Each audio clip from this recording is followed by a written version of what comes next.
শুরু থেকেই আমাদের সরকার কোটা সরিয়ে দিয়েছে, আমাদের সরকার তাদের সম্পূর্ণ দাবি মেনে নিয়েছে। এটা আদালতের একটা রায় ছিল, এটা আমাদের সরকারের করা ছিল না।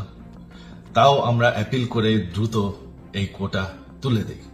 তাতেও আন্দোলনকারীরা সন্তুষ্ট না, তারা খালি দাবি বাড়িয়ে যাচ্ছে। এখন দাবি হচ্ছে যে সরকারের পতন।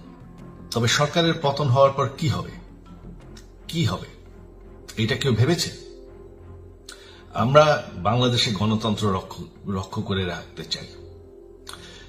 সরকার পতন করে নতুন সরকার আসার সাংবিধানিক অনুযায়ী শুধুমাত্র একটি উপায় আছে, সেটা হচ্ছে নির্বাচন।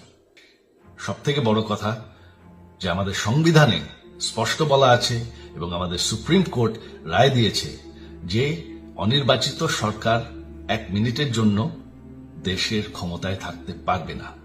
আন্দোলন